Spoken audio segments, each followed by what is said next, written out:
नमस्कार दोस्तों, यह वीडियो हर कम्पिटिटिव एग्जाम के लिए इम्पोर्टेंट है। इस वीडियो में बायोलॉजी के अंतर्गत पौधों में जनन यानी कि रिप्रोडक्शन इन प्लांट से आए हुए प्रश्नों को देखेंगे जो हर एग्जाम में पूछे जाते हैं और अभी एनटीपीसी का एग्ज़ाम भी चल रहा है। तो चलिए दोस्तों देखते हैं आज के इस प्रश्न पत्र को।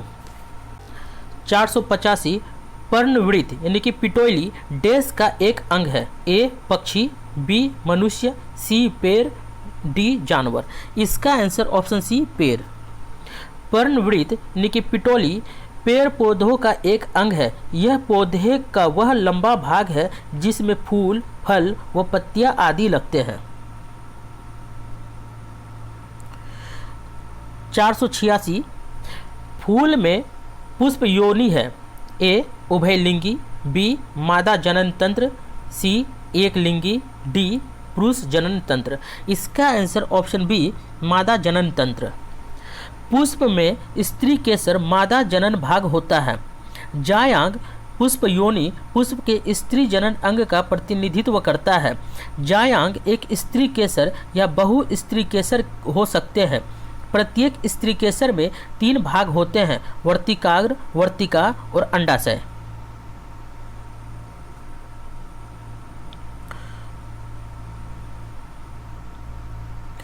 487 पौधे के बीज में भ्रूण होता है जो उचित परिस्थितियों में अंकुरित हो जाता है। इस प्रक्रिया को इनमें से किसके रूप में जाना जाता है?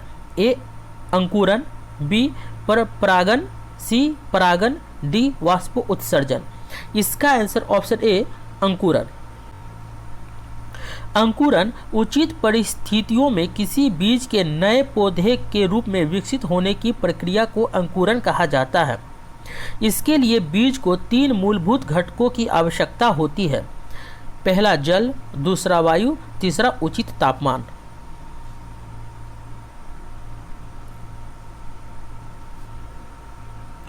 (488) निम्नलिखित में से कौन सी वनस्पतियों में प्रच्छन्न प्रजनन अंग यानी कि हिडन प्रोडक्टिव ऑर्गन्स होते हैं?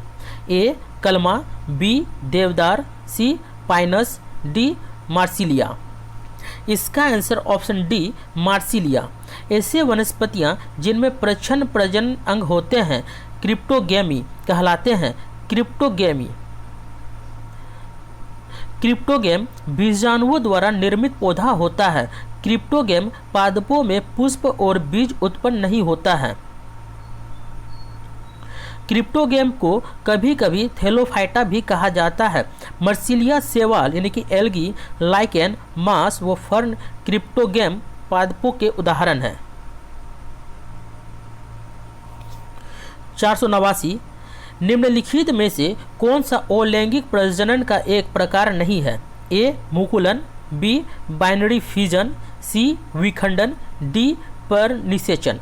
इसका आंसर ऑप्शन डी पर निषेचन। मुकुलन यानी कि बर्डिंग, बाइनरी फिजन तथा विखंडन तीनों एक प्रकार के अलैंगिक जनन है, जबकि एलोगेमी यानी कि पर निषेचन एक प्रकार का लैंगिक जनन है। 490 हवा के परागन को क्या कहा जाता है? ए हाइड्रोफिली, बी पोलिनोफिली, सी एनिमोफिली, डी हर्बोफिली। इसका आंसर ऑप्शन सी एनिमोफिली। पुष्पों में वायु द्वारा होने वाले परागन को वायु परागन यानी कि विंड पोलिनेशन कहते हैं तथा पुष्पों को वायु परागित पुष्प यानी कि एनोफाइल कहते हैं। जैसे मक्का जल द्वारा परागन करने वाले पौधे को हाइड्रोफिली कहते हैं।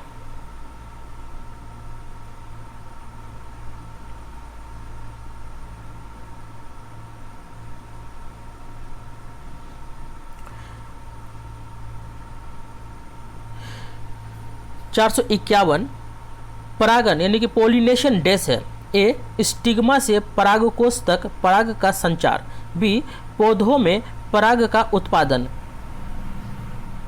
सी परागकोश से स्टिग्मा तक पराग का संचार, डी बीजाणु में पराग ट्यूब का विकास। इसका आंसर ऑप्शन सी परागकोश में स्टिग्मा तक पराग का संचार। परागकोश यानी कि एंथर से निकलकर अंडक के वर्तिकाग्र यानी कि स्टिग्मा पर परागकणों के पहुंचने की क्रिया को परागन यानी कि पॉलिनेशन कहते हैं। परागन दो प्रकार के होते हैं, स्वपरागन और परपरागन। स्वपरागन को सेल्फ पॉलिनेशन कहा जाता है और परपरागन को क्रॉस पॉलिनेशन कहा जाता है। तो दोस्तों, इस वीडियो में हमने पौधों में जनन मतलब रिप्रोडक्टिव इम्प्लांट से आए हुए प्रश्नों को देख लिया है। अब इसका नेक्स्ट टॉपिक है आर्थिक महत्व के जीव एवं वनस्पतियाँ यानी कि fauna and flora of economic importance.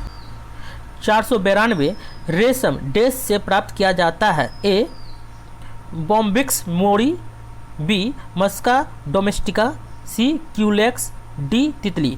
इसका answer option A Bombyx mori. रेशम बॉम्बिक्स मोरी से प्राप्त किया जाता है। विश्व में रेशम का प्रचलन सर्वप्रथम चीन से प्रारंभ हुआ। भारत रेशम की सभी वाणिज्यिक किस्मों जैसे mulberry, tropical tussar, oak tussar, eri एवं मूंगा उत्पादित करने वाला एकमात्र देश है। 493 निम्नलिखित में से कौन सा लाभकारी कीट नहीं है? ए दीमक, बी लाख कीट, सी रेशम कीट, डी मधुमक्खी। इसका आंसर ऑप्शन ए दीमक।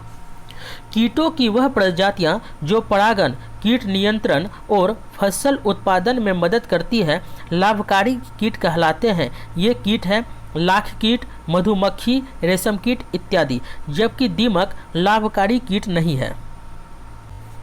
494 भारत सरकार ने किस भारतीय मसाले के लिए यूएस पेटेंट को चुनौती दी और उन्हें इसे रद्द करने के लिए मजबूर किया? ए सरसों, बी लौंग, सी हल्दी, डी इलायची। इसका आंसर ऑप्शन सी हल्दी। हल्दी एक पुष्पीय पौधा है। यह जिंजर फैमिली से संबंधित है जिसका वानस्पतिक नाम करकुमा लोंगा है। भारतीय मूल के अमेरिकी शोधकर्ता सुमन के दास और हरिहर पी कोहली को मार्च 1995 में हल्दी दवा के लिए पेटेंट प्राप्त हुआ था। भारत सरकार ने हल्दी को पेटेंट कराने के लिए अमेरिका को चुनौती दी और उन्हें इसे रद्द करने के लिए मजबूर किया।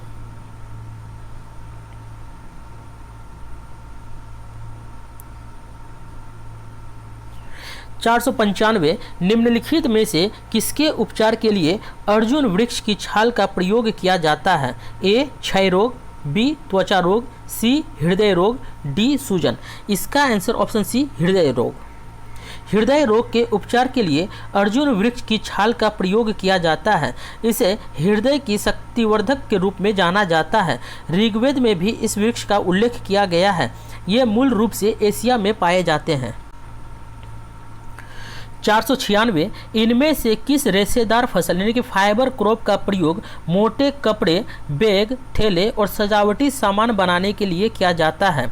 ए सन, बी हुप वाइन, सी जूट, डी कपास।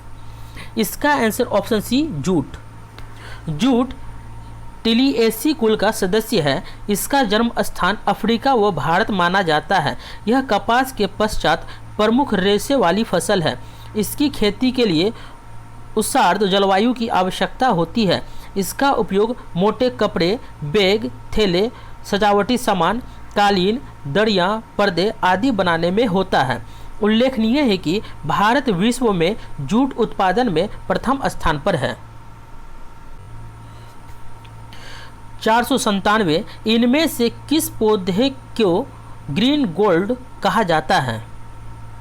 ए नीम, बी तुलसी, सी बांस, डी अदरक।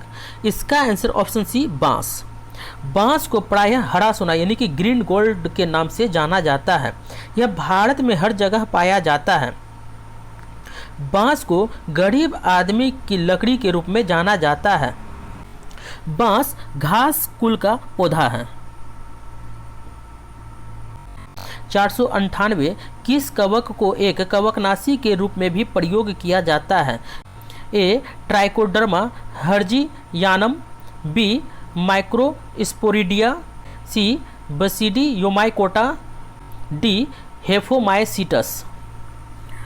इसका answer option A Trichoderma harzianum.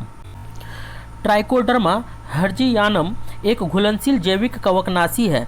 Trichoderma के कवक तंतु फसल के नुकसानदायक कवक तंतुओं को लपेटकर या सीधे अंदर घुसकर उसका जीवन रस चूस लेते हैं और नुकसानदायक कवकों का नाश करते हैं। इसके अतिरिक्त भोजन स्पर्धा के द्वारा कुछ ऐसे विषाक्त पदार्थ का स्राव करते हैं जो बीजों के चारों ओर सुरक्षा दीवार बनाकर हानिकारक कवकों से सुरक्षा प्रदान करता है।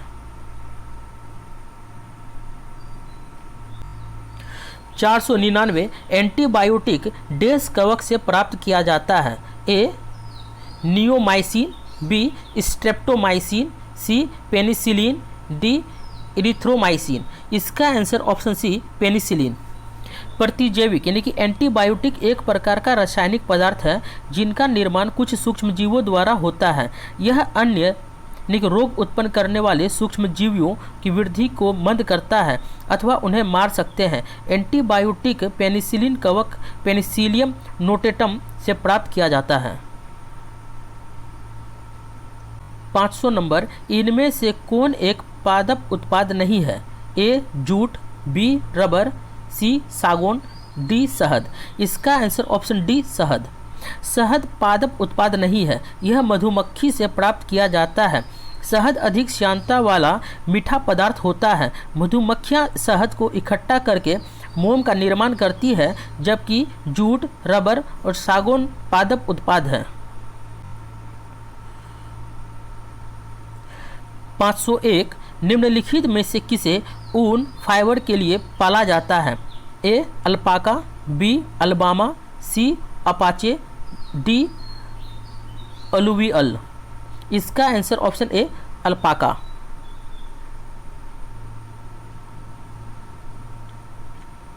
अल्पाका को ऊन या फिर फाइबर के लिए पाला जाता है। यह लामा की भांति दिखने वाला ऊंट फैमिली का सदस्य है। ऊन का उत्पादन सबसे अधिक ऑस्ट्रेलिया में होता है।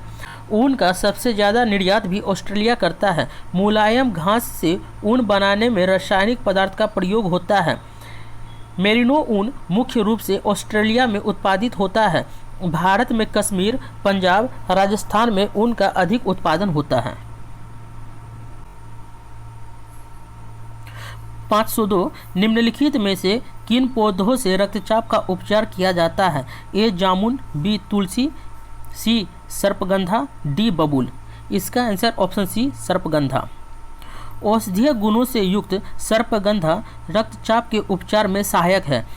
इसका वानस्पतिक नाम रावुल्फिया सर्पेंटिना है। यह पुष्पीय पौधों के द्विबीजपत्रीय कुल एपोसाइनेसी का सदस्य है। अंग्रेजी में इसे स्केन रूट कहते हैं। इसके पत्ते लंबे, चमकीले, नोकदार होते हैं। यह उष्णकटिबंधीय हिमालय तथा सिक्किम में पाया जाता है। यह उच्च रक्तचाप के साथ हिस्टीरिया के इलाज में भी लाभकारी है। तो दोस्तों ये था आज का वीडियो। अगर वीडियो अच्छा लगा हो और हेल्पफुल लगा हो तो एक लाइक ज़रूर कीजिएगा। अगर आप नए हैं चैनल पर तो MR स्टडी पॉइंट को सब्सक्राइब करिए और बेल आइकन को दबाना ना भूलिए ताकि अगली वीडियो का नोटिफिकेशन तुरंत मिल जाए। मिलते हैं अपने नेक्स्ट वीडियो में, तब तक के लिए धन्यवाद।